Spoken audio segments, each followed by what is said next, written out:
ஹல்லேலூயா. சந்தோஷமா இருக்கவங்க ஹல்லேலூயா. நாளிலும் கூட உபவாச ஜெபத்திற்கான 7வது நாள், அந்த கடைசி நாளுக்குள்ள வந்திருக்கிறோம். கத்தர் 6 நாட்களிலும் நம்மை ஜெயமாய், கத்தர் 6 நாட்களிலும் ஜெயமான வார்த்தைகளை தந்து கத்தர் நம்மை நடத்தி இருக்கிறார். ஹல்லேலூயா. வந்திருக்கிற ஒவ்வொருவருக்கும் கத்தர் ஒரு விசேஷித்த அற்புதத்தை நிச்சயமாகவே வைத்திருக்கிறார். அவருடைய நாமத்தினால கண்டிப்பா ஒரு பெரிய அற்புதத்தை நாம் காண்போம். ஹல்லேலூயா. 6 நாட்களிலும் கத்தர் ஒரு மகிமையான வார்த்தையை தந்து நமக்குள்ளாக வெளிப்பாடுகளை தந்து கத்தர் அற்புதமாய் நம்மை வசனத்தினாலேயும் வார்த்தையினாலேயும் வெளிப்பாடுகளினாலேயும் கத்தர் நம்மை நிறைத்து வைத்திருக்கிறார். இந்த நாளிலும் கூட சில நேரத்தில் நம்ம யோசிக்கலாம், கர்த்தர் நமக்கு எதுவுமே செய்யலையோ அப்படின்ற மாதிரி. ஆனாலும் இந்த 7 நாள் அப்படின்றது நான் பாஸ்டரங்கள் எல்லாம் ஜெபம் பண்ணும்போது பார்த்தது, அதிகமாக எங்களோட வாய்களில் ஜெபத்தில் வந்தது என்ன அப்படின்னா, முந்தின ஆலயத்தின் மகிமையை காட்டிலும் பிந்தின ஆலயத்தின் மகிமை பெரிதாக இருக்கும். ஹல்லேலூயா. இந்த நாளில் உங்களுக்கான ஒரு ஆசீர்வாதங்கள், உங்களுடைய வாழ்க்கை நிலை இதற்கு முன்பதாக, இந்த 7 நாள் ஜெபத்திற்கு முன்பதாக, இந்த உபவாச நாட்களுக்கு முன்பதாக சிறியதாகவோ இல்லை ஒரு பெரிய நிறைவை பார்த்துட்டு குறைவை பார்த்துருக்கலாம். ஆனாலும் இனி வருகிற நாட்களில் ஒரு பெரிய மகிமையை பார்க்க போறீங்க. நம்மளாம் யாரு? சியோன். ஹல்லேலூயா. நம்மளாம் யாரு? தேவனுடைய சபையா இருக்கிறோம். அவருடைய சபையின் அங்கங்களா நாம இருக்கிறோம். ஹல்லேலூயா. இந்த நாளில் கூட சியோன் குமாரத்தியே நீ கம்பீரித்து பாடு என்று கத்த நம்ம ஒவ்வொரு நாட்களிலும் அந்த சியோனை குறித்து, அந்த சகரியா, அந்த அதிகாரங்களை குறித்து நம்ம பார்த்து வருகிறோம். இந்த நாளில் கூட உற்சாகத்தோடு இந்த கடைசி நாள், இந்த 7வது நாள், இந்த உபவாச கூட்டத்தில் கர்த்தருடைய நாமத்தை உற்சாகமாக மகிமைப்படுத்தி ஒரு ஆராதிப்போம். உம்மை ஆராதிப்பேன், உம்மை ஆராதிப்பேன், நாட்கள் முடியும் வரை, என் ஜீவன் பிரியும் வரை உம்மையை ஆராதிப்பேன் என்ற பாடலை கைகளை தட்டி சத்தமாக பாடுவோம் ஒவ்வொருவரும்.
சந்தோஷத்தோட ஹalleluya.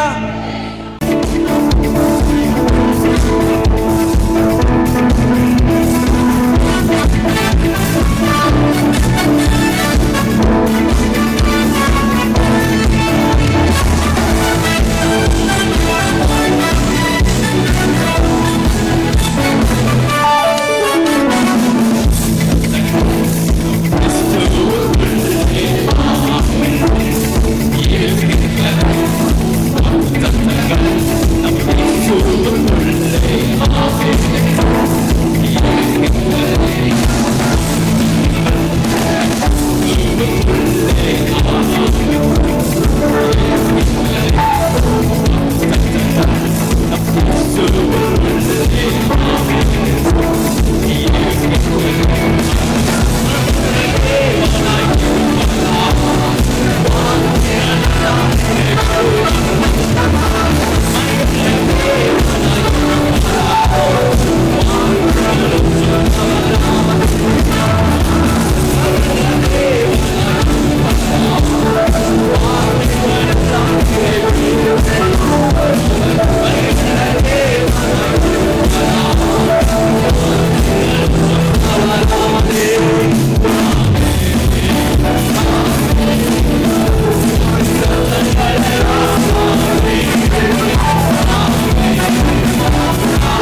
ஆகாய் 2ஆம் அதிகாரத்தில் கர்த்தர் 19வது வசனத்திலிருந்து செருபாபேலுக்கு கர்த்தர் உறுதிப்படுத்துகிறார். களஞ்சியத்தில் இன்னும் விதை தானியம் உண்டோ? திராட்சை செடியும் அத்திமரமும் மாதுளம் செடியும் மரமும் கனி கொடுக்கவில்லையோ? நான் இன்று முதல் உங்களை ஆசீர்வதிப்பேன் என்று சொல்லுகிறார் என்றான். கடைசி வசனத்துல கர்த்தர் உறுதிப்படுத்துகிறார். தன் கையை கொண்டு ஆரம்பித்ததே முடிக்க அவர் வல்லவராக இருக்கிறார். சேனைகளின் கர்த்தர் சொல்லுகிறார், செயல்தியேலின் குமாரனாகிய செருபாபேல் என்னும் என் ஊழியக்காரனே, நான் உன்னை அந்நாளிலே சேர்த்து கொண்டு உன்னை முத்திரை மோதிரமாக வைப்பேன் என்று கர்த்தர் வாக்கு பண்ணுகிறார். ஹல்லேலூயா. நம் மத்தியில சிங்காசனத்துல வீற்று இருக்கிற அந்த தேவன் நம்மை இந்த ஜனத்திற்கு நடுவே ஒரு முத்திரை மோதிரமாக கட்டாயம் வைத்தை தீருவார். எல்லாரும் கைகளை உயர்த்தி கண்களை மூடி சொல்லலாமா? 7 குத்து விளக்கின் மத்தியிலே உலாவிடும் எங்கள் பரிசுத்தரே, 7 குத்து விளக்கின் மத்தியிலே உலாவிடும் எங்கள் பரிசுத்தரே. கைகளை உயர்த்தி ஆராதனை உமக்கு, ஆராதனை ஆராதனை உமக்கு, ஆராதனை ஆராதனை உமக்கு, ஆராதனை ஆராதனை உமக்கு, ஆராதனை யாசனம்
இருதயத்தில் உங்களுடைய இருதயை வைத்து சொல்லுங்க, எனக்காக யாவையும் செய்பவரே, செய்து முடிப்பவரே. சத்தமா சொல்லுங்க, எனக்காக யாவையும் செய்பவரே, செய்து முடிப்பவரே. என் பாரங்கள், என் சுமைகள், என் பாரங்கள்,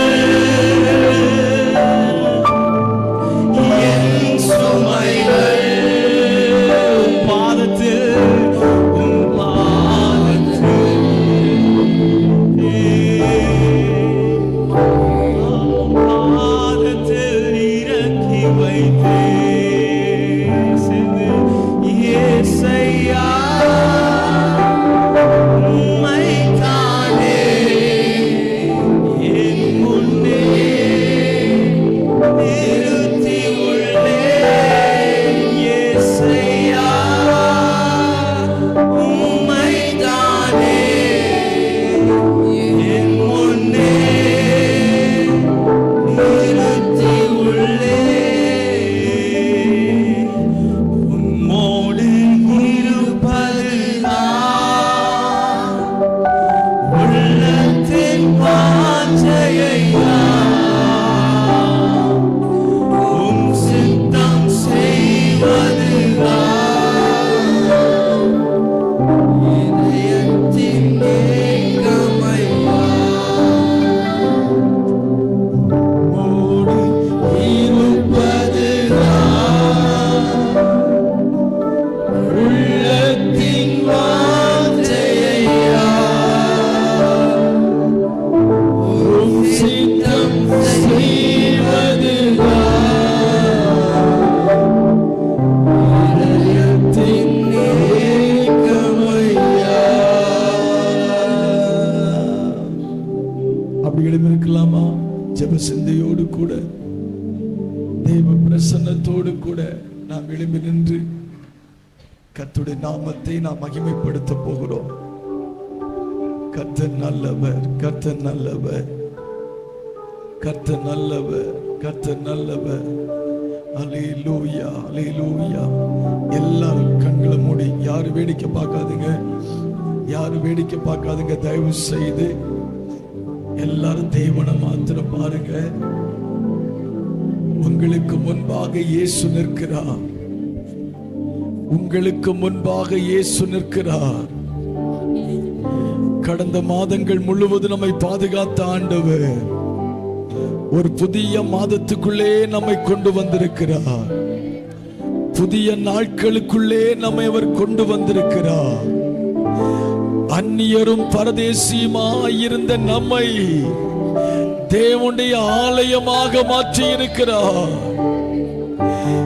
உதவாதென்று ஒதுக்கி தள்ளப்பட்ட நம்மை கர்த்தர் தெரிந்து கொண்டு தன்னுடைய ஆவியை நமக்குள் வைத்து நம்மோடு கூட வாசம் பண்ணுகிறார், நம்மோடு கூட தங்கி இருக்கிறார். நமக்காக அவர் யாவையும் செய்கிறவராயிருக்கிறார். ஹல்லேலூயா. எல்லாரும் ஸ்தோத்திரம் பண்ணுங்க, எல்லாம் ஸ்தோத்திரம் பண்ணுங்க, எல்லாம் வாயை திறந்து ஸ்தோத்திரம் பண்ணுங்க. சத்தமா சத்தமா சத்தமா, இன்னும் சத்தமா இன்னும் சத்தமா, எல்லாம் வாயத்திர ஸ்தோத்திரம் பண்ணுங்க பார்க்கலாம்.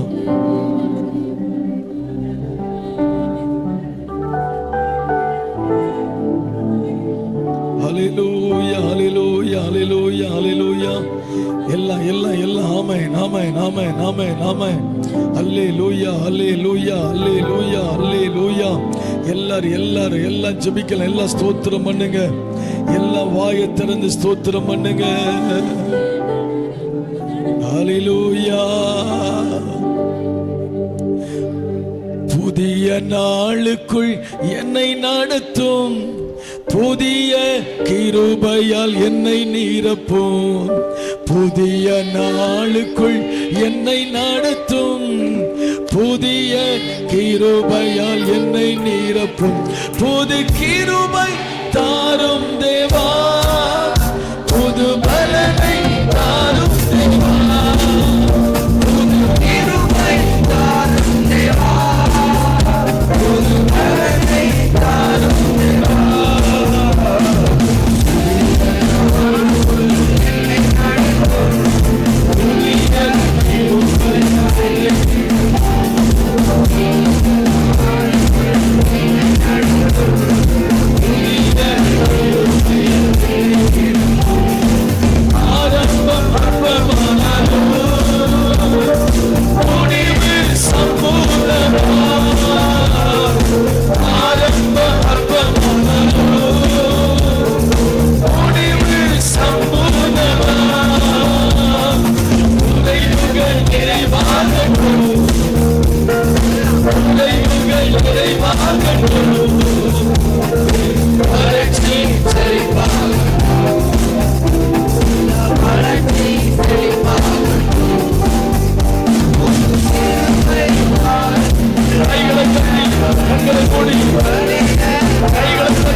Hallelujah.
கர்த்தருடைய கரம் இறங்கி வந்திருக்கிறது. கர்த்தருடைய ஆவியானவர் இதால் நம்மத்திலே வந்திருக்கிறார். இந்த மாதத்தில் 3வது நாள் கர்த்தர் நம்மை கொண்டு வந்திருக்கிறார். என் அன்பு கர்த்தருடைய பிள்ளையே, ஆவியானவர் உங்களை தெரிந்தெடுத்திருக்கிறார்.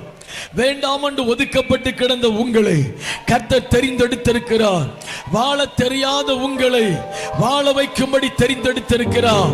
தடைகள் மத்தியில் வாழ்ந்த உங்களை கர்த்தர் விடுதலையாக்கும்படி தெரிந்தெடுத்திருக்கிறார். நீங்கள் தேவனுடைய ஆலயமாய் இருக்கிறீர்கள். தேவனுடைய ஆவியானவர் உங்களுக்குள் வாசம் பண்ணுகிறார். அவருடைய வல்லமை இன்றைக்கு இறங்கி கொண்டிருக்கிறது. இந்த ஆராதனை வேளையில் போராடுகிற ஒரு போராட்டத்தின் ஆவியை நான் பார்க்கிறேன். ஒரு கலக்கத்தின் ஆவியை நான் பார்க்கிறேன். குடும்பங்களை கலக்குகிற ஆவிகள் ஒரு மனமாய் ஜெபிக்க முடியாம, ஒரு மனமா துதிக்க முடியாதபடி, ஒரு சிந்தையை மாற்றி கொண்டிருக்கிற, துதிக்க முடியாதபடி, இந்த கடைசி நாள் ஒரு வெற்றியை நீ பெற்றுக்கொள்ள முடியாதபடி போராடுகிற ஒரு பொல்லாத ஆவி இயேசுவின் நாமத்தினால இப்ப விலகி கொண்டிருக்கிறது. இப்ப விலகுகிறது, இப்ப விலகுகிறது. எல்லாம் ஒரு மனமா ஏக சிந்தையா இயேசுவை கூப்பிடு. கலக்குகிறவன் தரிப்புண்டு போவான். கலக்குகிற ஆவிகள் தரிப்புண்டு போகும். சாத்தானின் ஆவிகள் தரிப்புண்டு போகும். பொல்லாத விக்கிரக ஆவிகள் தரிப்புண்டு போகும். கர்த்தருடைய மகிமை இறங்கி கொண்டிருக்கிறது. எல்லா கையை தட்டி வாயை திறந்து அபிஷேகம் பெற்றுக்கொண்ட கர்த்தருடைய பிள்ளைங்க எல்லாரும் அந்நிய பாஷையில துதிங்க, துதிங்க, துதிங்க. இன்னைக்கு ஒரு பெரிய வெற்றி உங்களுக்காய் காத்திருக்கிறது. அதற்கு விரோதமாய் போராடுகிற ஒரு பொல்லாத ஆவி இப்ப அழிக்கப்படுகிறது. எல்லா கையை தட்டி, கையை தட்டி ஆவியில நிரம்பி துதி.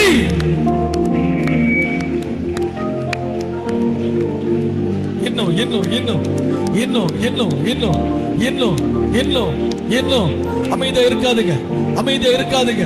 அமைதியா இருக்காதுங்க. கர்த்தருடைய ஆவியோட கிரியை நான் பார்க்கிறேன். இன்னைக்கு உன் குடும்பத்துக்கு ஒரு விடுதலை வரப்போகுது. ஆண்டாண்டு காலமா கட்டின சில கட்டுகள் இன்னைக்கு அவிழ்க்கப்பட போகிறது. எழுதப்பட்ட சில எழுத்துக்கள் இன்னைக்கு அழிக்கப்பட போகிறது. சில மந்திர பீடங்கள் அழிய போகிறது. யாக பீடங்கள் அழிய போகிறது. இன்னைக்கு பண்டிகையின் கடைசி நாள். பண்டிகையின் கடைசி நாள் கர்த்தர் வந்திருக்கிறார். பண்டிகையின் கடைசி நாளில் கர்த்தர் எழுந்தருளி வந்திருக்கிறார். இடங்கொடு, இடங்கொடு. இன்னும் சத்தமா துதி, இன்னும் சத்தமா துதி. நீ துதிக்க துதிக்க துதிக்க ஒரு பிரசன்னம் இறங்கி வருகிறது. தேவ மகிமை இறங்கி கொண்டிருக்கிறது. தேவ வல்லமை இறங்கி கொண்டிருக்கிறது. ஓ thank you Jesus, thank you Jesus. விடாத, நல்ல நல்ல நல்ல நல்ல. யார் அமைதியா தயவு செய்து இருக்காதுங்க. இது அமைதியா இருக்கிற நேரம் இல்ல. இன்னும் சத்தமா, இன்னும் சத்தமா உங்க சத்தம் வெளியே வரட்டும். நீ துதிக்க ஆரம்பி, துதிக்க ஆரம்பி. உனக்கு விடுதலை, ஒரு விடுதலை, ஒரு விடுதலை. ஆவியில விடுதலை, ஆத்துமாவில விடுதலை, சரத்தில ஒரு விடுதலை. ஆவியானவர் கொடுக்கிற விடுதலை, ஆவியானவர் கொடுக்கிற ஒரு விடுதலையை நீங்க பார்க்கிறீங்க. இயேசுவின் நாமத்தினால இது போதாது, இது போதாது. இன்னும் இன்னும் ஆண்டவரேன்னு கூப்பிடு, அப்பான்னு கூப்பிடு, இயேசுவேன்னு கூப்பிடு. ஆமென், ஆமென், ஆமென். ஒரு கட்டு உடையுது, ஒரு கட்டு உடையுது, ஒரு கட்டு உடையுது, ஒரு கட்டு உடையுது, ஒரு கட்டு உடையுது, ஒரு கட்டு உடையுது. ஆலயமாகிய உனக்கு விரோதமாய் எழும்பின ஒரு கட்டு, இத்தனை ஆண்டுகள் மறைந்திருந்த ஒரு கட்டு இப்போ இப்போ உடையுது, இப்போ உடையுது. அந்த கட்டு உடையுது, இப்போ அந்த கட்டு உடையுது. விடாத, ஜெபி ஜெபி ஜெபி ஜெபி ஜெபி ஜெபி. அந்த பொல்லாத ஆவி அழியுது, அழியுது, அழிக்கப்படுகிறது. இயேசுவின் நாமத்தில் உனக்கு பின்தொடர்ந்து வந்த ஆவி, உன்னை பின்தொடர்ந்த ஒரு ஆவி, உன்னை பின்தொடர்ந்த ஒரு ஆவி இப்ப அழியுது. இப்ப அது கட்டு உடையுது, இப்ப அந்த கட்டு உடையுது. இயேசு நாமத்திலே சத்தமா, இன்னும் சத்தமா, இன்னும் சத்தமா, இன்னும் சத்தமா, இன்னும் சத்தமா துதி, இன்னும் சத்தமா துதி. ஹல்லேலூயா, ஹல்லேலூயா.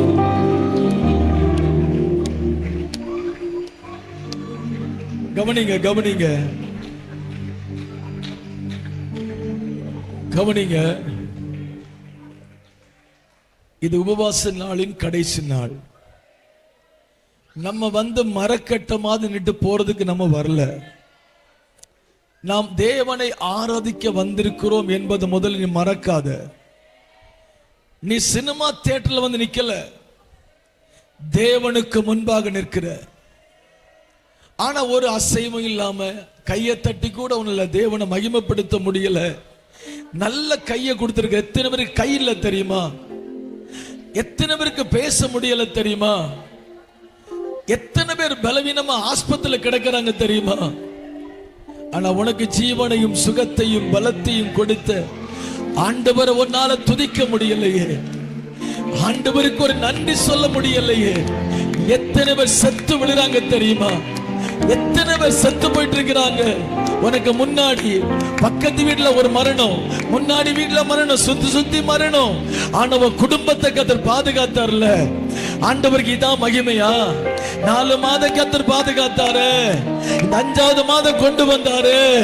ஆண்டவருக்கு நீ செலுத்துற நன்றி பலி இவ்வளவுதானா? நீ அவருக்கு செலுத்துகிற மகிமை இவ்வளவுதான? வாலிப தம்பி, உனக்கு கையை தட்டி துதிக்க முடியாதா? ஆண்டவரை மகிமைப்படுத்த முடியாதா? இயேசுவேன்னு கூப்பிட தெரியாதா உனக்கு? இயேசுவேன்னு கூப்பிடு, இயேசுவேன்னு கூப்பிடு, இயேசுவேன்னு கூப்பிடலாம் இல்ல, இயேசுவேன்னு கூப்பிடு. ஹல்லேலூயா. என்னை வல்லடிக்கு நீக்கி உன் காரங்களால் தூக்கி உன்னதத்தில் வைத்த மறப்பேனோ. என்னை வல்லடிக்கு நீக்கி உன் காரங்களால் தூக்கி உன்னதத்தில் வைத்த மறப்பேனோ. நீ சொன்னதினால் உழைத்துக் கொண்டே, ஜீவன் பெற்றேன். சொன்னதினால் கைதட்டி கைதட்டி ஜீவன் பெற்றேன்.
இருக்கிறாய். நீ கர்த்தருடைய ஆலயமாய் இருக்கிறாய். நீ கர்த்தருடைய ஆலயமாய் இருக்கிறாய். கர்த்தருடைய ஆலயம் கிறிஸ்துவின் மேல் கட்டப்பட்டிருக்கிறது. கர்த்தருடைய ஆலயம் கிறிஸ்துவுடைய ஆலயம். நீதான் தேவனுடைய ஆலயம்.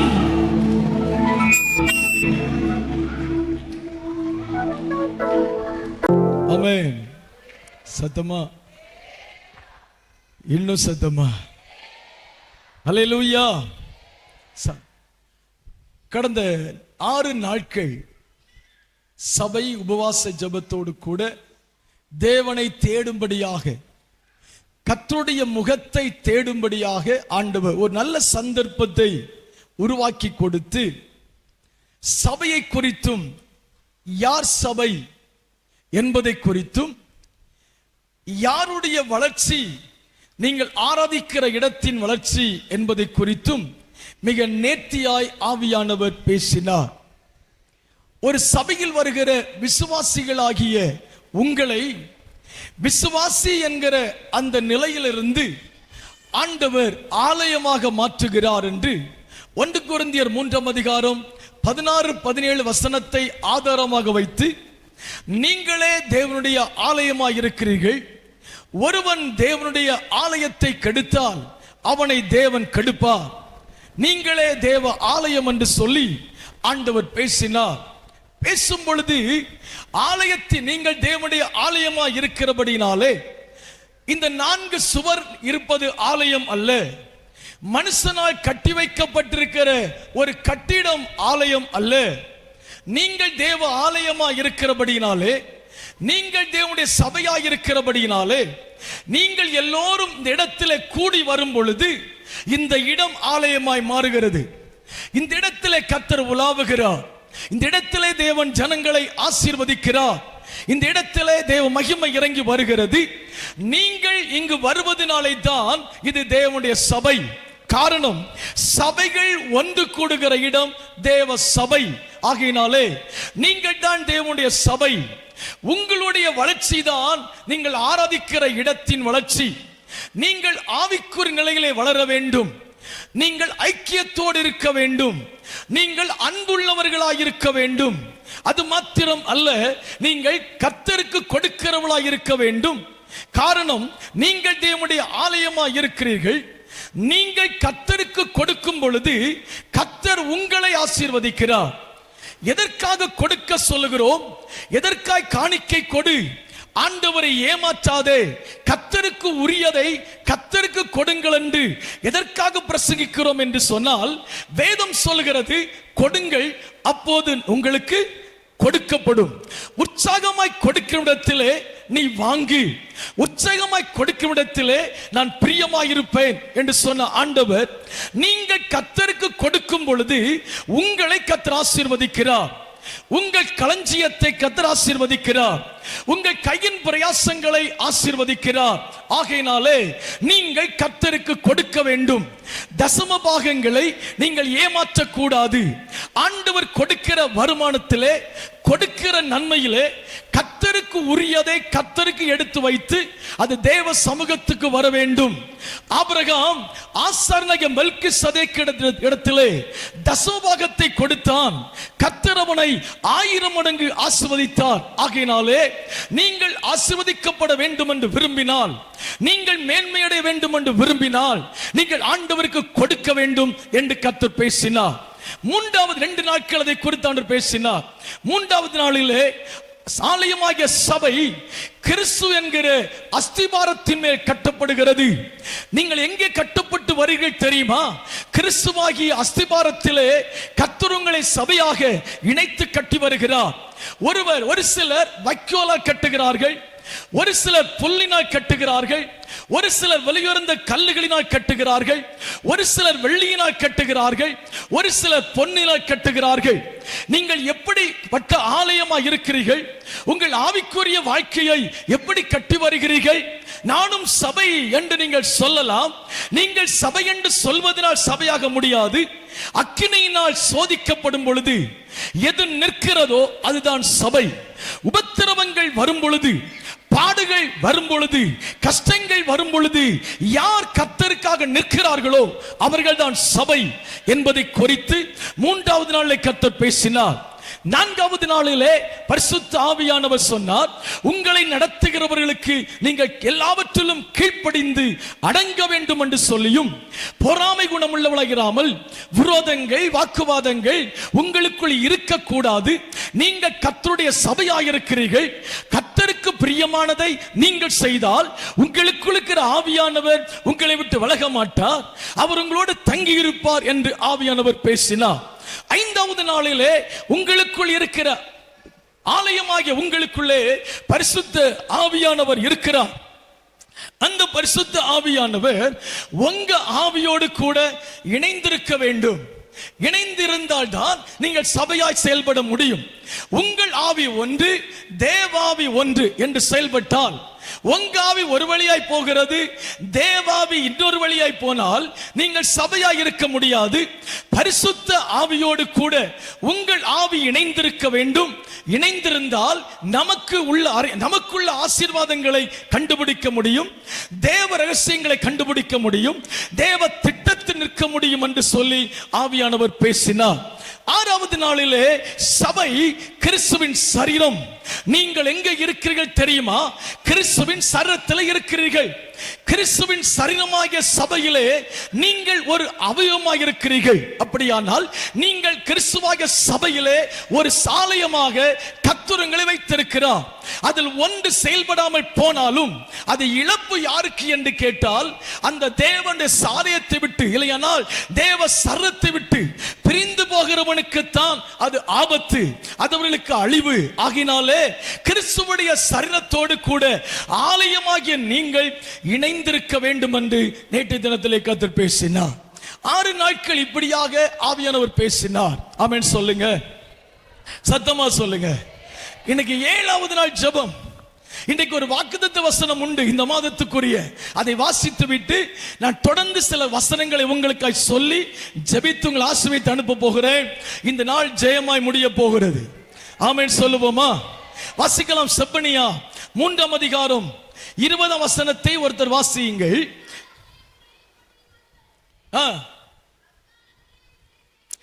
நான் உங்களை அக்காலத்திலே கூட்டிக் கொண்டு வருவேன், அக்காலத்திலே சேர்த்துக் கொள்ளுவேன்.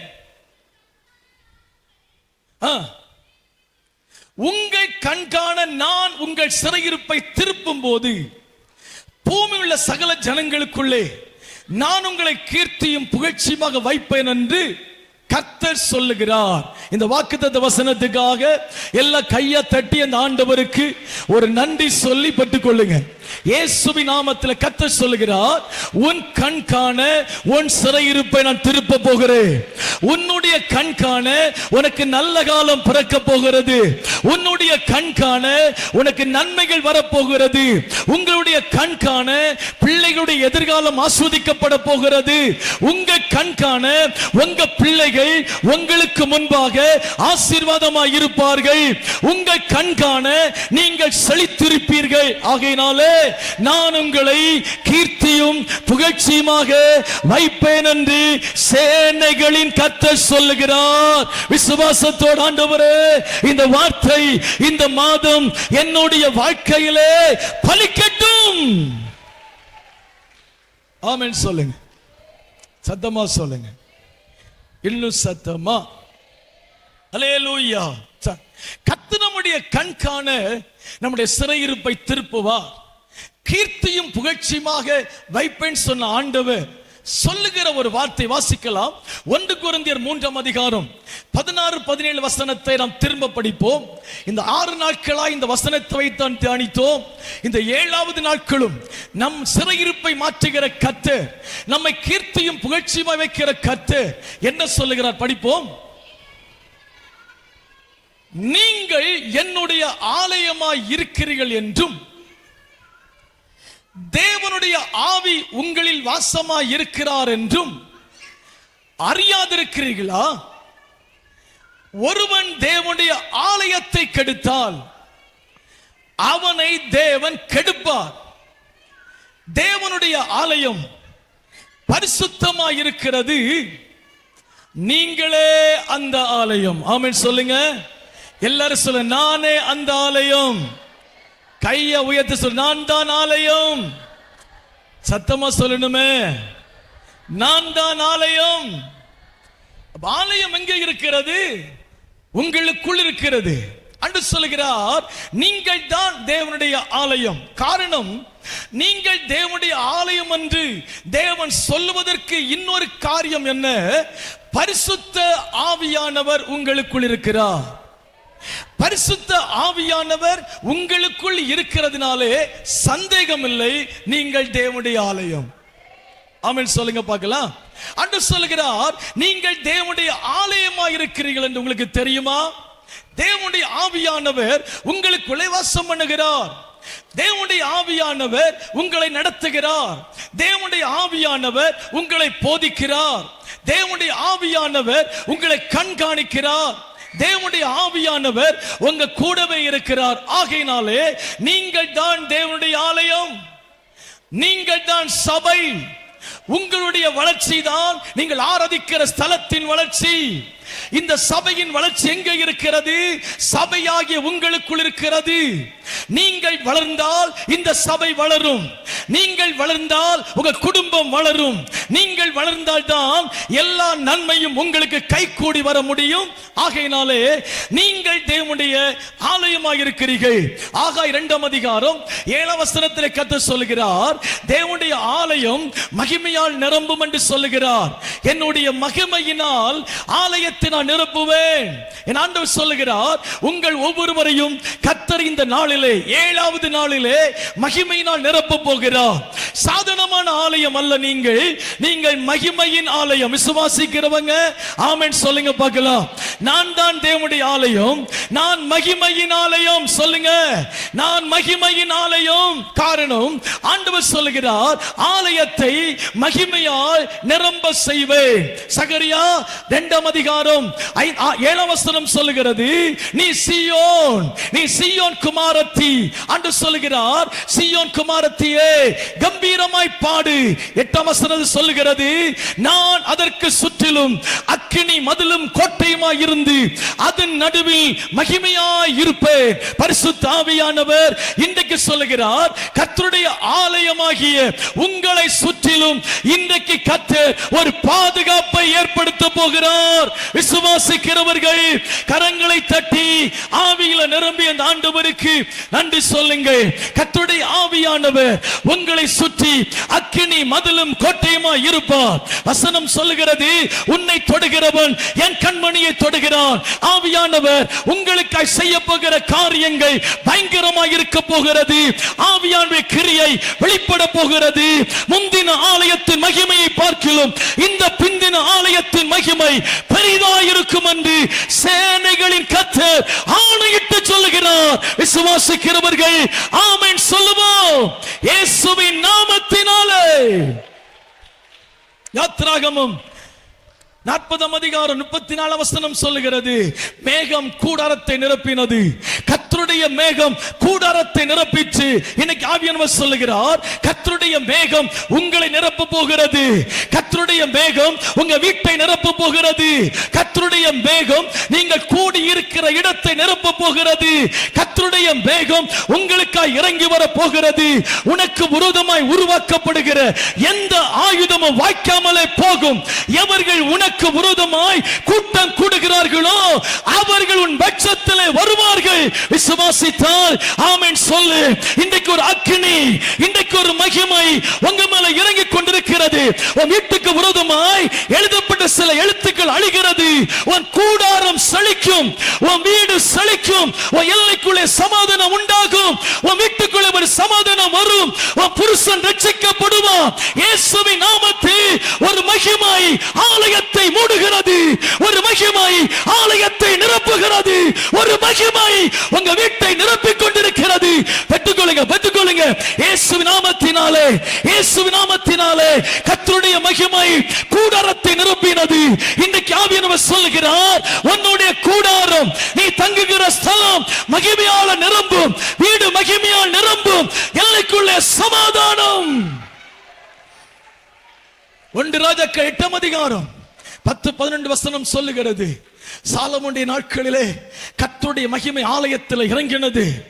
ஆலயத்தில் மகிமை இறங்கின பொழுது ஆசார்கள் நின்று ஊழியம் செய்ய கூடாத அளவுக்கு ஒரு மகிமை உண்டாயிற்று. இன்றைக்கு ஆண்டவர் சொல்லுகிறார், ஆலயமாகிய உங்களுக்குள்ள கர்த்தர் மகிமை வைக்க போகிறார். உங்களுக்குள்ள அன்பு சகோதரா, நீதான் ஆலயம். அன்பு சகோதரி, நீதான் ஆலயம். உங்களுக்குள்ள ஒரு மகிமை, உங்களுக்குள்ள ஒரு மகிமையை கர்த்தர் இன்னைக்கு வைக்க போகிறார். இயேசுவின் நாமத்தில் உன் ஜெபம் மாற போகிறது, ஜீவியம் மாற போகிறது, வாழ்க்கை மாற போகிறது, பேச்சுக்கள் மாற போகிறது, ஊழியம் மாற போகிறது. கர்த்தருக்காய் நீ எழும்ப போகிறாய், கர்த்தருக்காய் நீ செயல்பட போகிறாய். இயேசுவின் நாமத்தில் கர்த்தருடைய மகிமை உங்களை மூடுகிறது. கர்த்தருடைய மகிமை ஆலயத்தில் இறங்கி வருகிறது. சாலமோனுடைய ஆலயத்தில் இறங்கின மகிமை இங்கிருக்கிற ஆலயத்தை மூடுகிறது. எல்லா கர்த்தருடைய பிள்ளைகளும் கையை தட்டி பற்றிக் கொள்ளுங்க. இயேசுவின் நாமத்தில்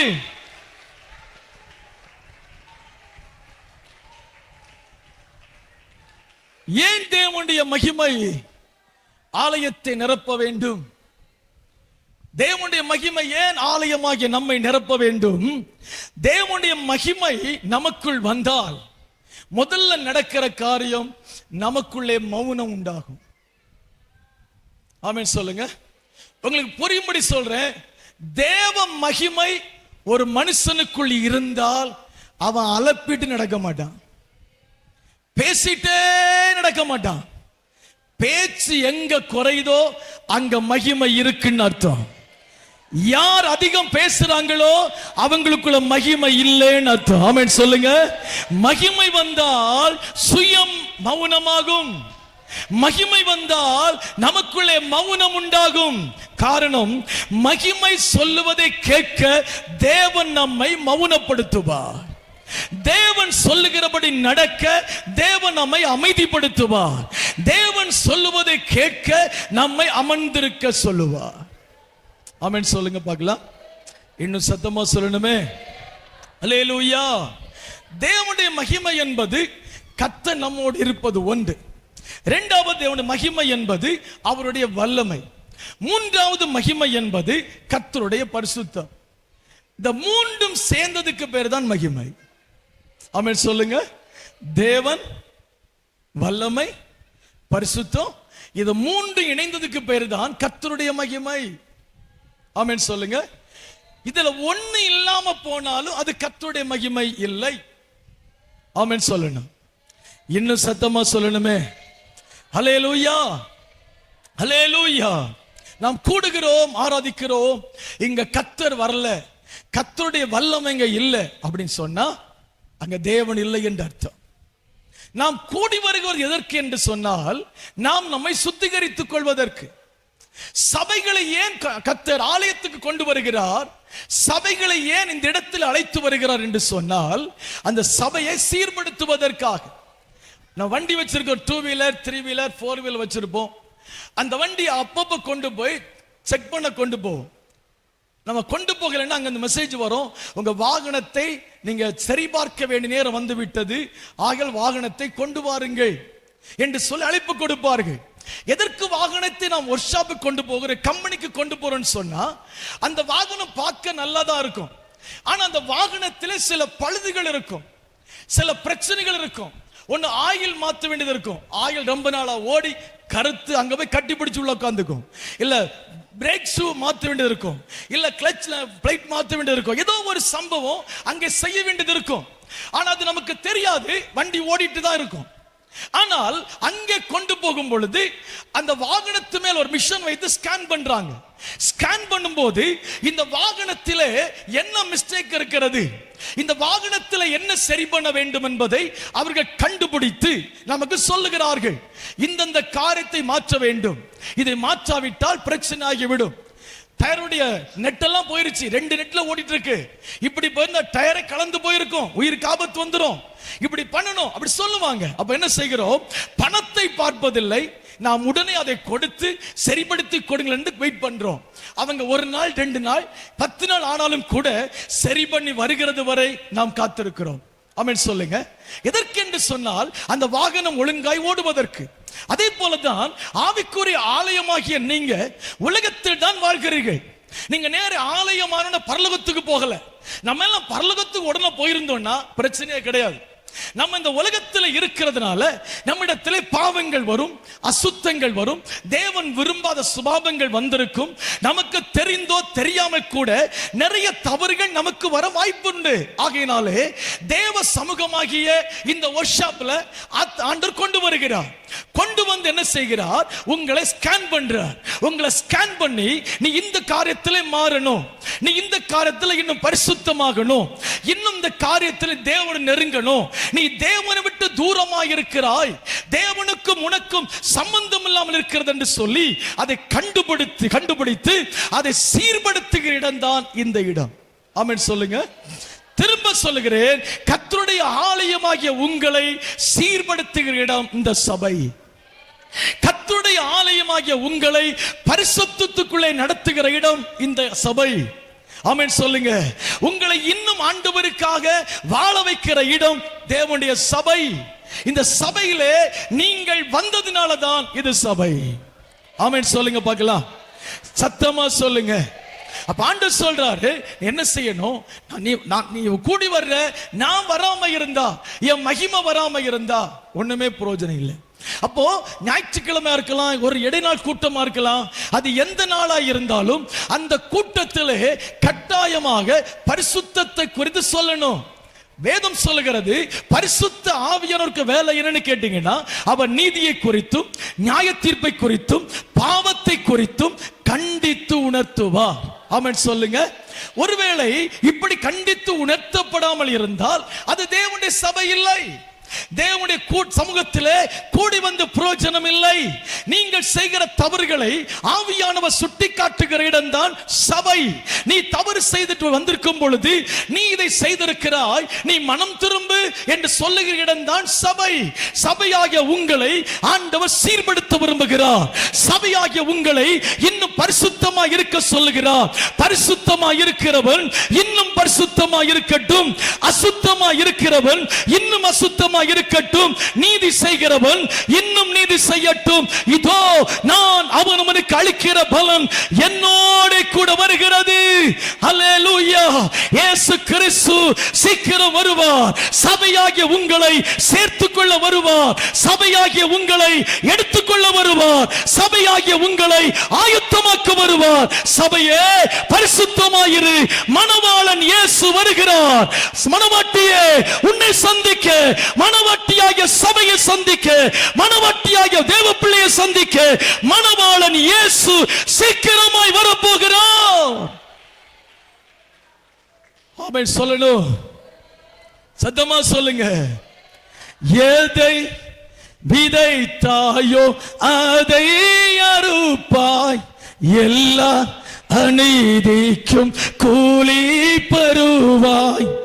எதை விதைத்தாயோ அதை அறுப்பாய், எல்லா அநீதிக்கும் கூலி பெறுவாய்.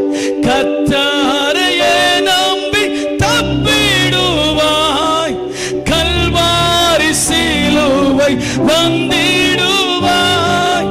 இயேசு கிறிஸ்து வருகிறார் இந்த கடைசி நாட்களிலே. கத்தரி குத்தின கண்கள் யாவும் கண்டு புலம்பிடுமே. கத்தரி குத்தின கண்கள் யாவும் கண்டு புலம்பிடுமே. ஆமென் சொல்லுங்க, சத்தமா சொல்லுங்க, சத்தமா சொல்லுங்க.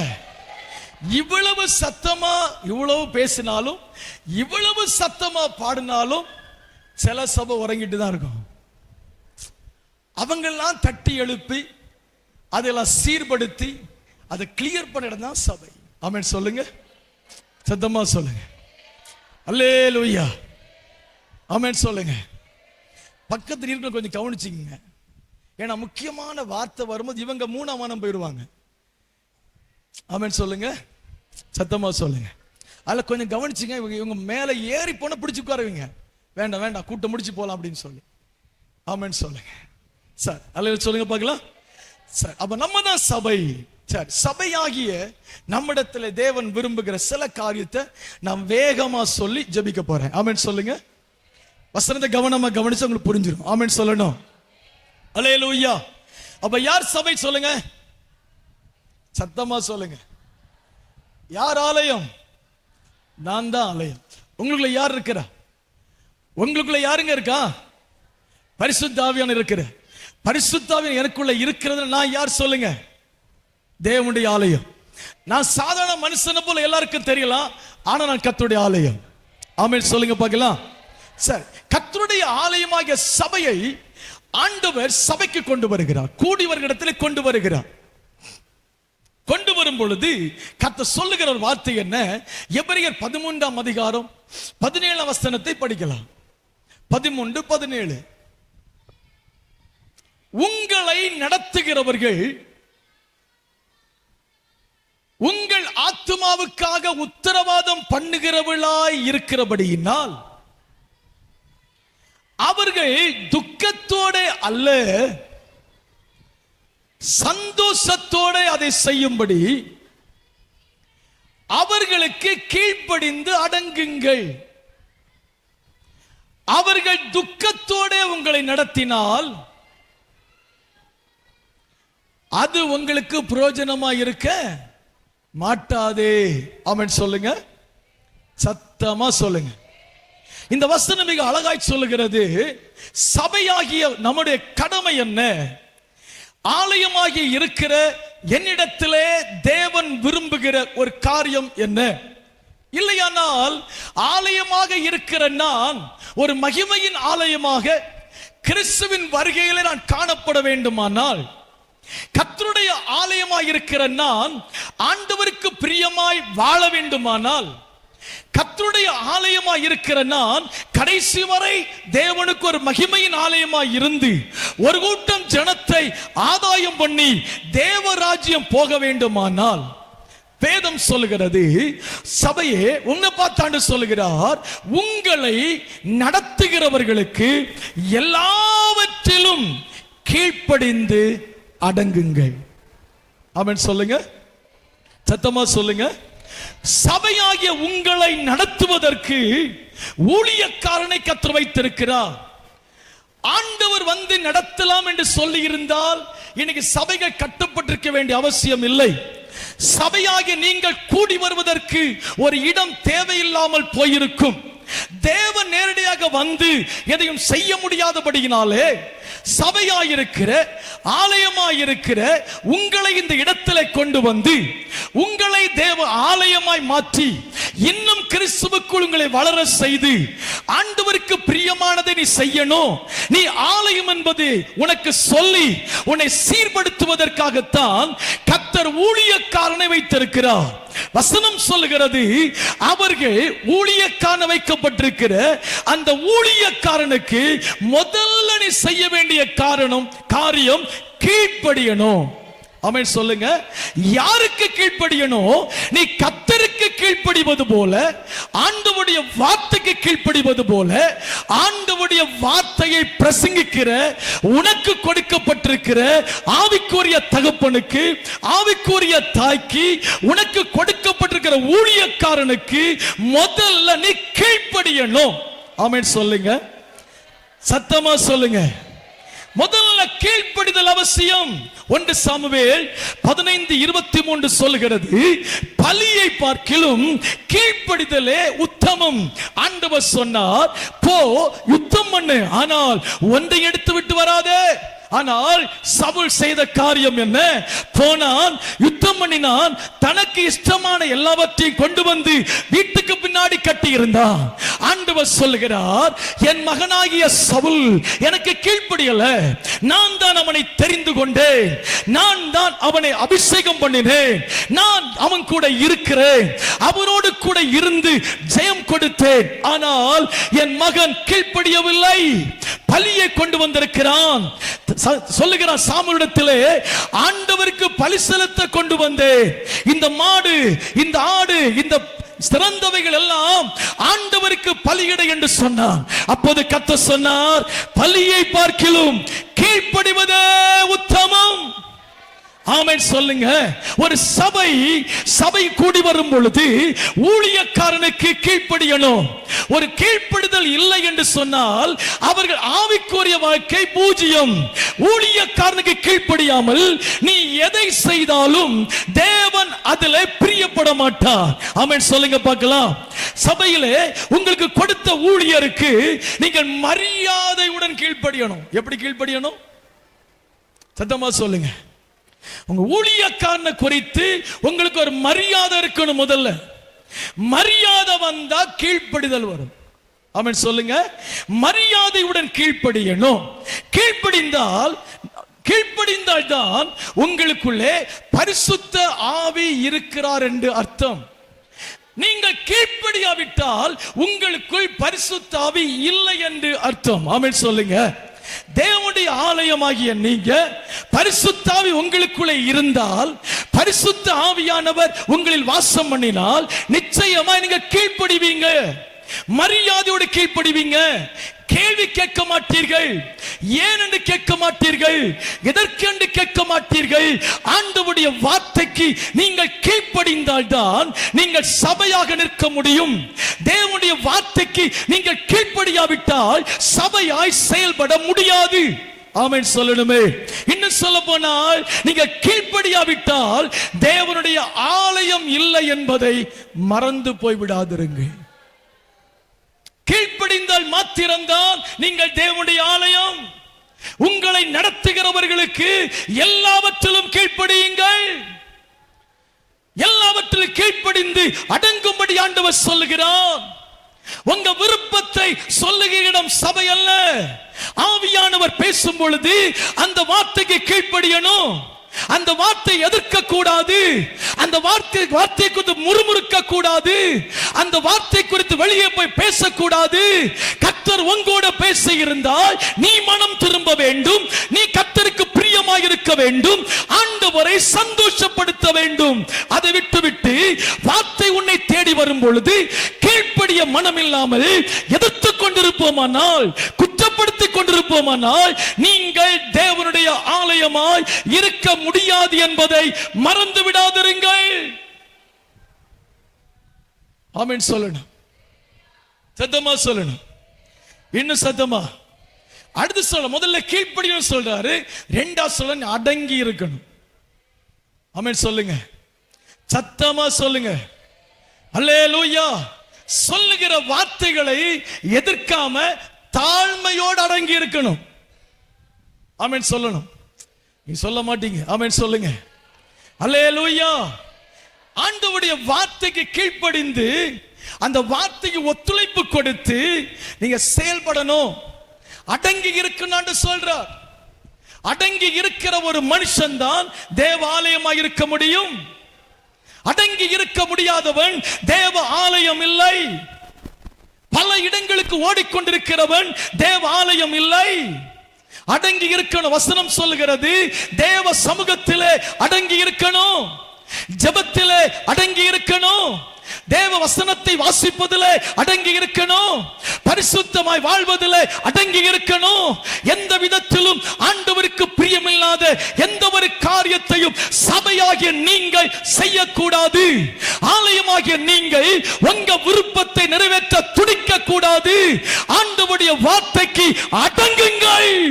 அவருடைய வார்த்தைக்கு கீழ்ப்படிந்து அடங்கி இருப்பாயானால் அடங்கி இருக்கிறவனை அடைக்கலத்தில் வைக்கிற கர்த்தர் நம்மோடு கூட இருக்கிறார். ஆமென் சொல்ல மாட்டீங்க. அல்லேலூயா. நீங்கள் அடங்கி கர்த்தருக்கு வார்த்தைக்கு கீழ்ப்படிந்து அடங்கி இருந்தால் உங்களை போல தேவ சபை ஒருவரும் இருக்க முடியாது. ஆமென் சொல்லுங்க. சத்தமா சொல்லுங்க. அல்லேலூயா. ஆமென் சொல்லுங்க. அந்த வார்த்தைக்கு கீழ்ப்படிஞ்சு அடங்கணும். தேவையில்லாத வார்த்தைகளை பேசக்கூடாது. வாய் இருக்குன்னு சொல்லி எல்லாம் பேசக்கூடாது. கீழ்ப்படியணும், அடங்கணும். ஆமென் சொல்லுங்க பார்க்கலாம். மூணாவது அந்த வசனம் சொல்லுகிறது, அவர் ஏன் நீங்க கீழ்ப்படிஞ்சு அடங்கணும்? அவர்கள் உங்கள் ஆத்துமாக்களுக்காக திறப்பில் நிற்கிறார்கள். ஆமென் சொல்லுங்க.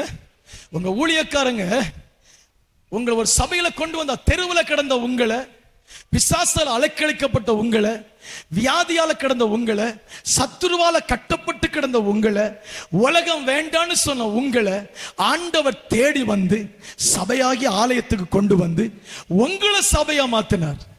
ஆமென் சொல்லுங்க பார்க்கலாம். சொல்ல மாட்டீங்களா? அல்லேலூயா. ஆண்டவர் சொல்றாரு, ஏன் அவங்களுக்கு கீழ்ப்படின்னு தெரியுமா? உங்க ஆத்துமாவுக்கு உத்தரவாதம் அவங்க தான் பண்ணணும். ஆமென் சொல்லுங்க. உங்க ஆத்துமாவுக்கு உத்தரவாதத்தை கர்த்தர் ஊழியக்காரத்தில் கேட்பார். ஒரு ஆத்துமாவை குறித்த கணக்கை ஊழியக்காரத்தில் கர்த்தர் கேட்பார். ஆமென் சொல்லுங்க. உங்கள் ஆத்துமாவுக்கு உத்தரவாதம் பண்ணுகிறார்கள், உங்களுக்காக ஜெபிக்கிறார்கள், உங்கள் ஆபத்துகள் வராதபடி பாதுகாக்க ஜெபிக்கிறார்கள், குடும்பத்திலே அழிவுகள் வராதபடி ஜெபிக்கிறார்கள். உங்களுக்காக ஊழியக்காரன் திறப்புல நிற்கிறான். உன்னுடைய ஜெபத்தினால் நீ பாதுகாக்கப்படுகிற நினைக்காதே. உன்னுடைய ஜெபத்தினால் நீ பாதுகாக்கப்படவில்லை. உன்னுடைய பரிசுத்தத்தினால் நீ பாதுகாக்கப்படவில்லை. உன்னுடைய ஞானத்தினால் நீ பாதுகாக்கப்படவில்லை. உன்னுடைய வல்லமையினால் நீ பாதுகாக்கப்படவில்லை. உனக்காக உன்னுடைய மேய்ப்பனாய் உனக்கு கொடுக்கப்பட்ட ஊழியக்காரன் உன் ஆத்துமாவை குறித்து உத்தரவாதம் உள்ளவனாய் திறப்பில் நிற்கிறபடினாலே தான் ஆயுசு நாட்களை கர்த்தர் உனக்கு கூட்டி கொடுத்து கொண்டிருக்கிறார். கையை தட்டி ஆண்டவருக்கு ஆமென் சொல்லுங்க பார்க்கலாம். உங்கள் ஆத்துமாக்களுக்காக திறப்பில் நிற்கிற வேலை என்பது, பொறுப்பு என்பது சாதாரணமானதல்ல. ஜீவனை கொடுத்து நிற்கிற வேலை.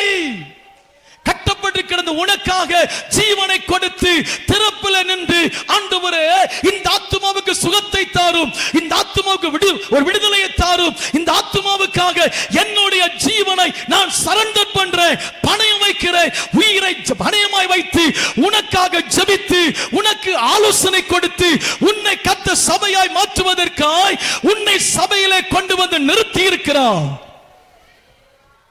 ஆமென் சொல்ல மாட்டீங்க? ஆமென் சொல்லுங்க, சத்தமா சொல்லுங்க. அல்லேலூயா. மற்றவங்களுக்கு தெரியாது, உங்களை நடத்துகிறவன் தான் ஆவிக்குரிய வளர்ச்சியை பார்த்துட்டு இருக்கிறான். எப்படி வளர்ற? உன்னால் பாட்டு பாட தெரியாது, ஒரு ஜெபம் பண்ண தெரியாது, ஒரு வார்த்தை பேச தெரியாத ஒண்ணு கர்த்தர் வளர்த்தி கொண்டு வருவதை ஊழியக்காரன் பார்த்து ரசிக்கிறான். நீ வளருவதை பார்க்கிறது யார் தெரியுமா? உன்னை நடத்துகிற ஊழியக்காரன். ஆமென் சொல்ல மாட்டீங்க? ஆமென் சொல்ல மாட்டீங்க? அல்லேலூயா. நீங்கள் வளருவதற்காக பிரயாசப்படுகிறவன் தான் உங்களை நடத்துகிறவன். ஒரு நாள் நீங்கள் வளருவதை தடை செய்கிறவன் அல்ல. நீங்கள் வளர வேண்டும், எல்லாரும் வளர வேண்டும், எல்லாரும் கர்த்தருக்காய் பிரகாசிக்க வேண்டும் என்கிற பெரிய மனதோடு கூட, திறந்த இருதயத்தோடு கூட நீங்கள் வளருவதை விரும்புகிற உங்க ஊழியக்காரனுடைய வார்த்தைக்கு கீழ்ப்படிந்து நீ அடங்குவாயானால் நீதான் தேவனுடைய சபையாய் இருக்க முடியும். ஆமென் சொல்லுங்க. அடுத்து சொல்லுகிறார், அடுத்த ஒரு காரியம் சொல்றாரு, ஆத்துமா திறப்பு நிற்கிறாங்க, அது இருக்கட்டும். அடுத்த ஒரு காரியம் சொல்றாரு, அவர்கள் உனக்காக கணக்கு கொடுக்கணும். அவர்கள் உங்களை குறித்து கணக்கு கொடுக்க வேண்டியவர்கள். உங்களை குறித்து கணக்கை உங்களை நடத்துகிற உங்கள் ஊழியரிடத்தில் தான் கர்த்தர் கேட்பார். அல்லேலூயா சொல்லுங்க, சத்தமா சொல்லுங்க. அல்லேலூயா. உங்க கணக்க கர்த்தர் எங்கிட்ட தான் கேட்பார். இந்த ஆலயம் இந்த இடத்துல ஆரம்பித்த நாள்ல இருந்து இந்த நாள் வரை இந்த ஆலயத்துக்கு வந்த மக்கள் ஏராளம். வந்தவர்கள் மாத்திரம் இங்கு இருந்திருந்தால் இன்னைக்கு 10,000 பேர் இருப்பார்கள். இன்னைக்கு 5 ஆராதனை நடக்கும், காலையிலிருந்து 6 நடந்து கொண்டே இருக்கும். ஆனால் அவர்கள் வந்தார்கள், சுகத்தை பெற்றார்கள், தேவனை விட்டு விட்டு போய்விட்டார்கள், ரட்சிக்கப்பட்டார்கள், ஞானஸ்நானம் எடுத்தார்கள், வேறு சபைக்கு போய்விட்டார்கள், ஆண்டவரை தேடினார்கள், நன்றி கெட்டவர்களாய் போனார்கள். ஆனால் இவர்கள் எந்த சபையில இருந்தாலும் கணக்க கர்த்தர் எங்கிட்ட தான் கேட்பார். ஆமென் சொல்லுங்க, ஆமென் சொல்லுங்க. கணக்கு கேட்கும் போது இந்த சபையை விட்டு ஓடுகாலியாய் போன அத்தனை பேரும் வந்து முன்னாடி நிற்பாங்க. அவங்களை எனக்கு முன்னாடி நிறுத்துவார் கர்த்தர். இவங்க கணக்க சொல்லுன்னு கேட்பார். அப்ப நான் சொல்லுவேன், இவர்கள் நன்றி கெட்டவர்கள். நீர் நன்மை செய்தி, நீர் விடுதலை கொடுத்து சுகமாக்கினீர், ஆனால் உம்முடைய அன்பை மறந்து போனார்கள். ஆகையினாலே இவர்கள் கணக்கை என்கிட்ட கேட்டால் கொடுக்க முடியாது. காரணம், இவர்கள் சபைக்குள்ளே இல்லை. ஆமென் சொல்லுங்க, சத்தமா சொல்லுங்க. ஒருவேளை அந்த ஆத்துமா என் நிமித்தம் இடறி போயிருக்குமானால் அந்த கணக்கை நான் கொடுக்கணும். இல்ல சபைக்குள் இருக்கிற யாரோ ஒருவர் மூலம் அது இடறி போயிருக்குமானால் அந்த கணக்கை அவர்கள் கொடுக்கணும். ஒன்று மாத்திர உண்மை, ஒருவரும் தப்பித்து விட முடியாது. ஆமென் சொல்லுங்க பார்க்கலாம், சத்தமா சொல்லுங்க. அல்லேலூயா. தேவன் வருவார், கணக்கு கேட்பார், எப்படி ஜெபித்தாய் என்பார். தேவன் வருவார், கணக்கு கேட்பார், எப்படி ஜெபித்தாய் என்பார். என்ன சொல்ல, எப்படி சொல்ல, தலை குனிவோர் ஏராளம்.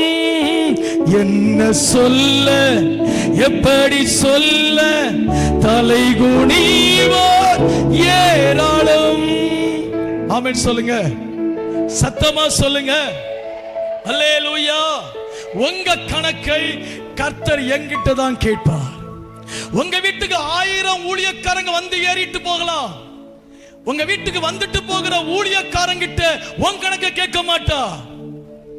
வாரவங்களும் போறவங்களும் கூப்பிட்டு ஜெபிக்கிற அவங்கள வச்சு கணக்கு கேட்க மாட்டா. ஆண்டவர் உன் ஊழியக்காரத்துல தான் உன் கணக்கை கேட்பார். ஆமென் சொல்லுங்க. அப்படியானால் நீங்கள் ஊழியக்காரன் கணக்கு கொடுக்கிற அளவுக்கு முக்கியத்துவம் உள்ளவர்கள், ஒழுங்காக வாழ வேண்டியவர்கள். ஆமென் சொல்லணும், சத்தமா சொல்லணும், இன்னும் சத்தமா சொல்லுங்க. அல்லேலூயா. அதுதான் சொல்றாரு, உங்களை நடத்துறவங்க அந்த எபிரேயர்ல இந்த நான் சொன்ன எல்லாமே எபிரேயர் 13:17 இருக்குது. ஆமென் சொல்லுங்க, ஆமென் சொல்லுங்க. அதனால சொல்றாரு, உங்களை நடத்துறவங்க மகிழ்ச்சியோடு உங்களை நடத்தணும். உங்களை குறித்து நடத்துற ஊழியக்காரன் மகிழ்ச்சி அடையணும்.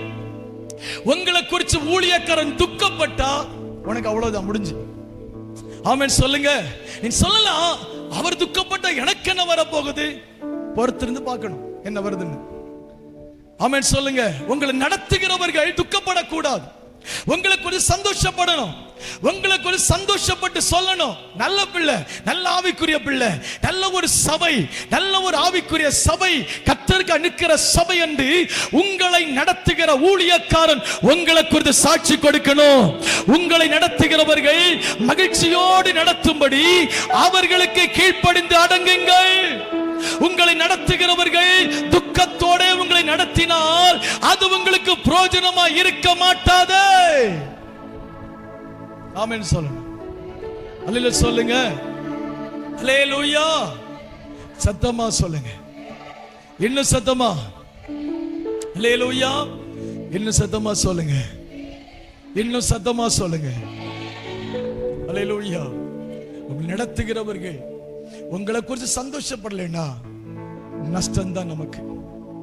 அதனால அவர்கள் கீழ்ப்படிஞ்சு அடங்குனீங்கன்னா அவங்க சந்தோஷப்படுவாங்க. ஆமென் சொல்லுங்க. ஒரு வார்த்தை சொன்னா கீழ்ப்படியணும். சபையில் ஒரு கூடுகன்னு சொன்னா கீழ்ப்படியணும். உன் மனசு போல ஓடக்கூடாது. உனக்கு விருப்பம் இருந்த வர மாமியார் வீடு கிடையாது. இது மணவாளன் இயேசுவின் வீடு. இங்க நம்ம மனசு போல வருவோம், மனசு போல போவோம்னா முடியாது. கீழ்ப்படியணும். ஒரு சபை கூடி வருதல் என்றால் சபை மக்களுக்கு, சபைக்கு, சபையாக உங்களுக்கு. அதுக்கு நீங்க வந்து தேவன் ஆசீர்வாதத்தை பெற்றுக்கொள்ளணும். அதை விட்டுட்டு எனக்கு விருப்பம் இருந்தா வருவேன், இல்ல நான் போவேன், வந்தா வா போனா போங்கிறதுக்கு இது இல்ல, சத்திரம் அல்ல. இது சபை, தேவன் ஆராதிக்கிற இடம். உனக்குள்ள கீழ்ப்படுதல் இல்லைன்னா நடக்கிற சில காரியத்தை வசனம் எல்லாம் வாசிக்க நேரம் இல்ல, நான் சொல்லி விட்டுறேன், கவனிங்க. நீ கீழ்ப்படியாவிட்டால் முதல்ல உனக்கு வருவது ஆவிக்குரிய நஷ்டம். என்ன நஷ்டம்? 1 சாமுவேல் 16:1 வாசிச்சு பாருங்க. ஆவிக்குரிய வாழ்க்கை நஷ்டப்பட்டுரும். நீ கீழ்ப்படியாமல் நான் ஆவிக்குள்ள நிரம்புறேன்னு சொன்னால் அது கல்லாவி. நீ கீழ்ப்படியாமல் எனக்குள்ள பரிசுத்தாவி இருக்கிறன்னு சொன்னால் அது அசுத்தாவி. நீ கீழ்ப்படியாமல் எதிர்த்து நின்று விட்டு நான் தேவ ஆவியில் நிரம்புறேன்னு சொன்னா அது தேவாவி இல்லை. அதனால ஆவிக்குரிய நஷ்டம் உண்டாகும் முதல்ல. இரண்டாவது, சமாதான குறைவு வரும். சமாதானமா இருக்கவே முடியாது. கீழ்ப்படியாம, ஒரு ஊழியக்காரனுக்கு கீழ்ப்படியாம எத்தனை கோடி உனக்கு கையில இருந்தாலும் சமாதானமே இருக்காது. தேவனுடைய ஊழியக்காரனுக்கு கீழ்ப்படியாம நீ எதை செய்தாலும் சமாதானமா இருக்க முடியாது. வேதம் சொல்லுகிறது ஏசாயா 48:22, கீழ்ப்படியாதவர்களை துன்மார்க்கன் என்று ஆண்டவர் சொல்லுகிறார். துன்மார்க்கனுக்கு சமாதானம் இல்லை. மூன்றாவது, கீழ்ப்படிய வேண்டும் என்பது தேவனுடைய கட்டளை. நீ கீழ்ப்படியாவிட்டால் கட்டளைக்கு எதிராக செயல்படுகிறாய். கட்டளைக்கு எதிராய் செயல்படுகிறவர்களாய் நீங்கள் மாறுவீர்கள். வேதம் சொல்லுகிறது 1 சாமுவேல் 15:23 சொல்லுகிறது, நீ பில்லி சூனியம் பண்ணுகிறாய், விக்கிரக ஆராதனை பண்ணுகிறாய், நீ சபை இல்ல. நீ கீழ்ப்படியாவிட்டால் நீ விக்கிரகத்தை வழிபடுகிறவள், நீ கீழ்ப்படியாவிட்டால் நீ பிசாசுக்கு பலியிடுகிறவள். ஆகையினாலே நீ கீழ்ப்படிந்தால் மாத்திரம்தான் உனக்கு ஆசீர்வாதம். அடுத்து ஒரு காரியம் சொல்லப்பட்டிருக்கிறது, ஆசீர்வாத தடை வரும். கர்த்தருடைய ஊழியக்காரனை கீழ்ப்படியாம ஆசீர்வாதமா இருக்க முடியாது. ஆமென் சொல்லுங்க. நிறைய பேர் ஊழியக்காரனை மறைச்சு ஆசீர்வாதம் இருக்கலாமா தேடுறீங்க. எல்லா காரியத்தையும் மறைச்சு செய்தாவது ஆஸ்வதிக்கப்பட முடியுமா தேடுறீங்க. ஆஸ்வதிக்கப்பட்டீங்கன்னு எனக்கு சந்தோஷம் தான். ஆமென் சொல்லுங்க. நீங்க ஆஸ்வதிக்கப்பட்ட முதல்ல சந்தோஷப்பட நான் தான். ஆனா நீங்க ஆஸ்வதிக்கப்பட்ட கூட என்கிட்ட சொல்ல மாட்டீங்க.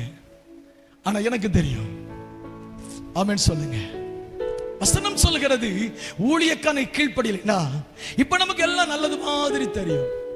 திடீர்னு சொல்லி எல்லா ரூமையும் பூட்டி சாவியை கொண்டு போயிடுவார். ஆசீர்வாத தடை உண்டாகும்.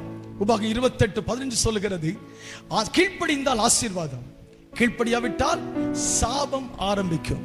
அது மாத்திரமல்ல, நீங்க கீழ்ப்படியாவிட்டால் தேவன் ஜெபத்தை கேட்க மாட்டார். ஏசாயா 59:2 சொல்லுகிறது, அக்கிரமங்களே ஜெபத்தை கேட்க விடாமல் தடை செய்கிறது, ஜெபம் கேட்கப்படாது.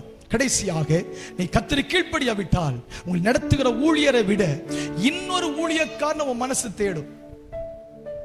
கர்த்தருக்கு கீழ்ப்படுகிறவர்கள் எந்த காரியமானாலும் எனக்கு ஊழியக்காரன் தான் என் வீட்டுக்கு வரணும், என்ன நடத்துகிற என் தகப்பன் தான் என் வீட்டுக்கு வரணும் என்று சொல்லி நிற்பார்கள். கர்த்தருக்கு கீழ்ப்படியாதவர்கள் எல்லாரும் அப்பன் தானேன்னு சொல்லி வீட்டில் ஏத்துவாங்க. போன் பண்ணி அப்பா நீ வந்துட்டு போன்னு சொல்லுவாங்க. ஆமென் சொல்லுங்க. உங்க ஊழியக்காரன் தான் உன் வீட்டுக்கு வரணும். நீ கீழ்ப்படியலன்னு சொன்னா உன் மனசு இன்னொரு ஊழியக்காரனை தேடும்.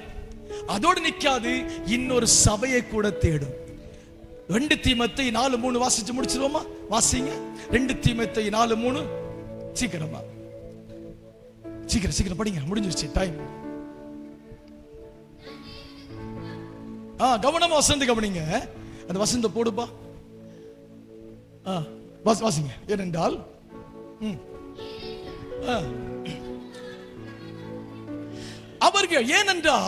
அவர்கள் ஆரோக்கியமான உபதேசத்தை பொறுக்க மனதில்லாமல் செவித்திறன் உள்ளவர்களாகி தங்கள் சுய இச்சைகளுக்கு ஏற்ற போதகர்களை தங்களுக்கு திரளாக சேர்த்துக் கொள்வார்கள். ஆமென் சொல்லுங்க. கீழ்ப்படியாத விட்டு இதெல்லாம் இருக்கும். கீழ்ப்படிய மாட்டாங்க. தங்கள் சுய இச்சைக்கு ஏற்ற ஊழியர்களை தங்களுக்கு சேர்த்துருவாங்க. ஆமென் சொல்லுங்க. சத்தமா சொல்லுங்க. உங்க வீட்டுக்கு ஒருத்தர் வர்றார். உங்க அப்பா கேட்கிறாங்க, என் வீட்டுக்கு உங்க ஃப்ரெண்ட்ஸ் வந்தா இல்ல நீ ஏன் என்கிட்ட சொல்லலன்னு கேட்கிறாங்க. அதுக்கு என்ன சொல்லுவீங்க? என்ன சொல்லுவீங்க? அப்பாட்ட மறைக்க முடியுமா? அப்பாட்ட மறைக்க முடியுமா? முடியாது. ஆமென் சொல்லுங்க. அல்லேலூயா சொல்லுங்க. சத்தமா சொல்லுங்க. அல்லேலூயா. ஆனா உங்களை நடத்துறவங்களுக்கு நீங்க மறைப்பீங்க. இன்னைக்கு இந்த பாஸ்டர் வந்தார். பாஸ்டர் எத்தனை போன் பண்ணி சொல்லியிருக்கீங்க? ஒருத்தர் எங்க வீட்டுக்கு இன்ன பாஸ்டர் வந்தார் சோத்திரம் அப்படி யாராவது இருக்கீங்களா? சொல்லிருக்கீங்களா? வசனம் சொல்லுது, கீழ்ப்படியாதவர்கள் தங்கள் சுய இச்சைக்கு ஏற்ற போதர், தங்களுடைய விருப்பத்துக்கு ஏற்ற போதர்களை அவங்க சொல்லுவாங்க. அங்க போன ஆசீர்வாதம் இருக்காது, அங்க போன நன்மை இல்லை, அதனால எங்க சபைக்கு வா போ, எங்க வேணாலும் போ. ஆமென் சொல்லுங்க. யாரையும் பிடிச்சு வைக்கிற காலம் எல்லாம் முடிஞ்சு போச்சு. கர்த்தருக்காக வார்த்தைக்கு கீழ்ப்படிந்து அடங்குகிறவர்கள் மாத்திரம் சபைக்கு போதும். தேவனுடைய ஊழியக்காரனை மதிக்காமல் தேவ ஊழியக்காரனுக்கு கொடுக்க வேண்டிய மதிப்பை கொடுக்காமல், அவர்களுக்கு உண்மை இல்லாமல் அவர்களை ஏமாற்றி ஒரு ஆவிக்குரிய வாழ்க்கை செய்கிற விசுவாசி, அப்படிப்பட்ட ஒரு சபை நமக்கு தேவையே இல்லை. ஆமென் சொல்லுங்க, சத்தமா சொல்லுங்க. வசனம் சொல்லுது, கீழ்ப்படியாவிட்டால் இதெல்லாம் வரும், கீழ்ப்படிஞ்சா ஆசீர்வாதம் வரும். நீ சபையா இருந்தால் கீழ்ப்படியணும். ஆமென் சொல்லுங்க. உன ஊழியக்காரன் என்னைக்கு உன் வீட்டுக்கு வரானோ அன்னைக்கு வர வெயிட் பண்ணணும். உன் புருஷன் வெளிநாட்டில் இருப்பாரு, தூரத்தில் இருப்பாரு, அவர் என்னைக்கு வர அன்னைக்கு வர வெயிட் பண்றியா இல்லையா? 2 வருஷம் ஆகும், வெயிட் பண்ணுவேன். 3 வருஷம் ஆகும், வெயிட் பண்ணுவேன். என் புருஷன் வரலன்னு சொல்லி நம்ம வேற எதுவும் செய்ய மாட்டோம். உன் புருஷன் வருகிறது வரை நீ வெயிட் பண்ணுவ. அதே மாதிரி உன் அப்பா வருகிறது வரை வெயிட் பண்ணுவீங்க. எப்ப வருவா? இந்த வருஷம் வரல, அடுத்த வருஷம் வருவா. அதே போல ஒரு உண்மையான ஆவிக்குரிய விசுவாசி எத்தனை மாசம் ஆனாலும் என் ஊழியக்காரன் என் வீட்டுக்கு வருவான், என் ஆவிக்குரிய தகப்பன் என் வீட்டுக்கு வருவான். இன்னொரு தகப்பனை என் வீட்டுக்குள்ள ஏத்த மாட்டேன், இன்னொரு தகப்பன் போய் ஆலோசனை கேட்க மாட்டேன், என் காரியத்தை அவனுக்கு சொல்ல மாட்டேன். அப்படி சொன்னால் நான் உண்மையான மனவாட்டி இல்ல, கள்ள மனவாட்டி, உண்மையான பிள்ளை இல்லை. வசனம் சொல்லுது, கீழ்ப்படியாதவள் தான் இதெல்லாம் செய்வாங்க.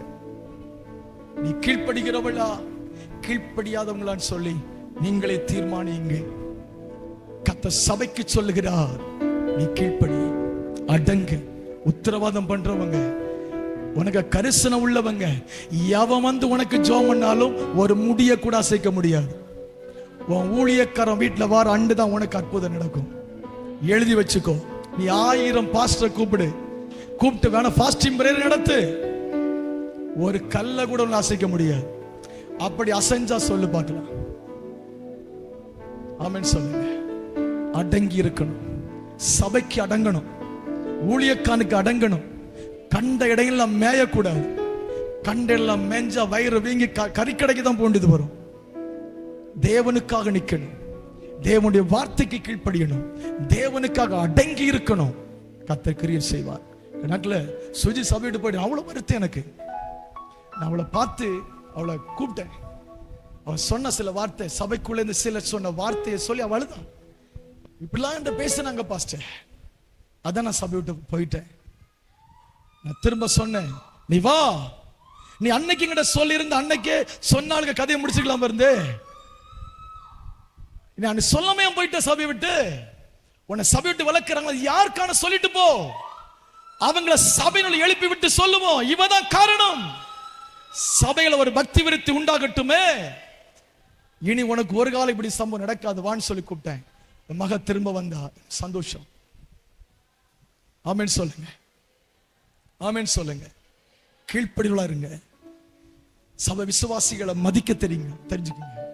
கர்த்தர் ஆசீர்வதிப்பார். ஜெபிக்கும்படி எழுந்திருக்கலாம். நேரம் போதாவது எழுந்திருக்கு. ஒரு நிமிஷம் ஜெபித்து முடிச்சிடறேன். வாலிப தம்பிங்க டைம் பார்த்துட்டு வந்து ஓடிடக்கூடாது. ஒரு 10 நிமிஷம் உட்காருங்க, வந்துடுறேன். சார் எழுந்திருக்கலாமா? சீக்கிரமா. ஹல்லேலூயா. இயேசுவே தேவ ஆலயமும் அவரே, தூய ஒளி விளக்கும் அவரே, தேவ ஆலயமும் அவரே, தூய ஒளி விளக்கும் அவரே, ஜீவனாலும் ஜீவனதியும் அவரே, ஜீவனதியும் அவரே,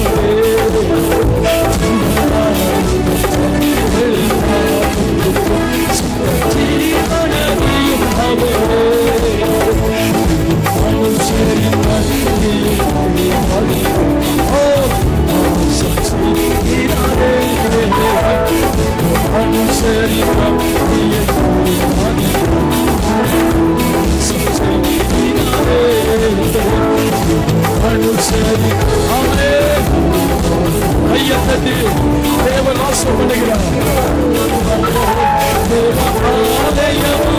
அவரே, ஜீவ ஒளி விளக்கும் அவரே,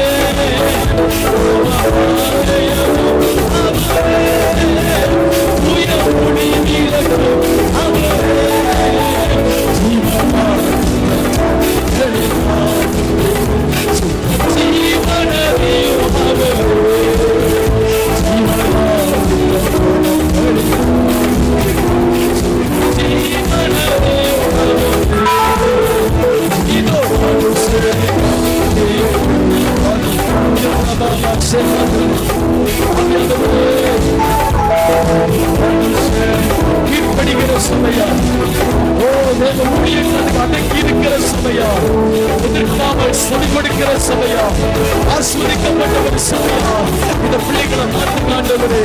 எல்லாம் சொல்லி எங்களை அப்படி மாற்றுங்க ஆண்டவரே. எங்களை அப்படி மாற்றுங்க ஆண்டவரே.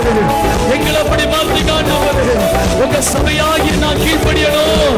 உங்க சபையாகி நான் கீழ்ப்படுத்தி அடங்கணும். என் ஊழியக்காரனுக்கு நான் கீழ்ப்படியணும். என் ஊழியக்காரன் தான் என் வீட்டுக்கு வரணும். வேறு அந்நியன் என் வீட்டுக்கு வரக்கூடாது. என் ஊழியக்காரன் சொல்லாத ஒருவர் என் வீட்டுக்குள்ள வரக்கூடாது. ஆண்டவரே, நான் உமக்கு பிரியமான சாட்சியா இருக்கணும். இயேசுவே, நாங்கள் உமக்கு சாட்சியா வாழணும்.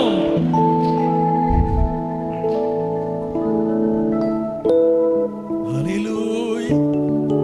ஒரு நிமிடம் எல்லாம் உங்க வலது கரத்தை தள்ள வச்சுக்கோங்க. கர்த்தர் ஆசீர்வதிக்கும்படி, சபையாகிய உங்களை கர்த்தர் ஆசீர்வதிக்கும்படி. ஹல்லேலூயா. நான் உங்களுக்கு ஜெபிக்க போகிறேன்.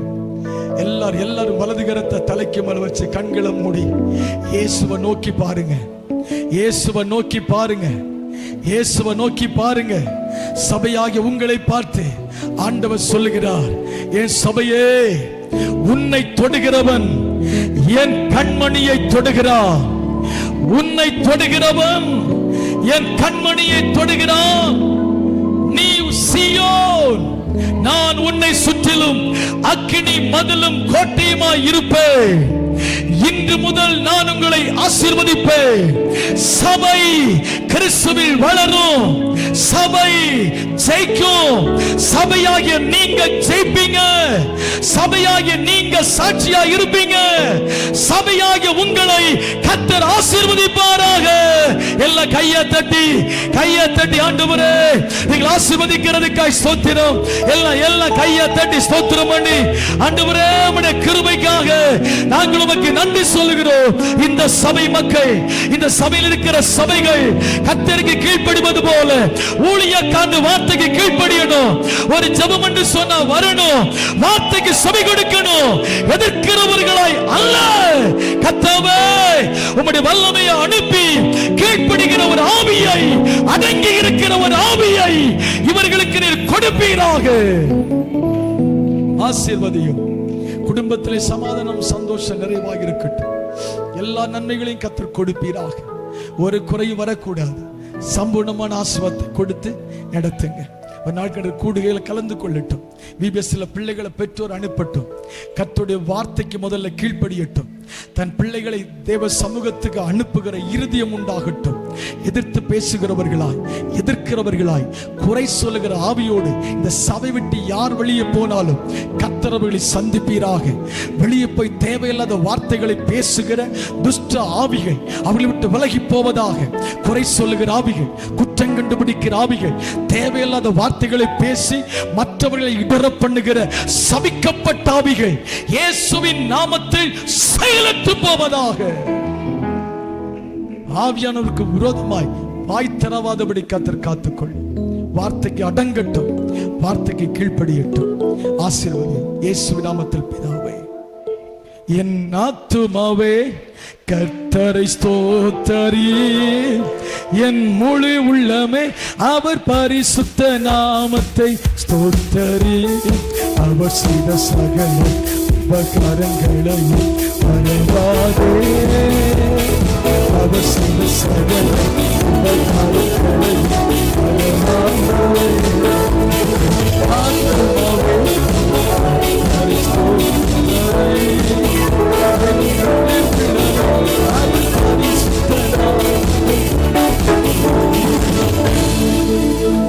நம்முடைய கர்த்தராகிய இயேசு கிறிஸ்துவின் கிருபை, பிதாவாகிய தேவனுடைய அன்பும், பரிசுத்தமுடைய சிநேகம், ஐக்கியம், பாதுகாப்பு, வழிநடத்துதல் இன்றும் என்றும் சதா காலங்களிலும் நாம் அனைவரோடு கூட தங்கி இருப்பதாக.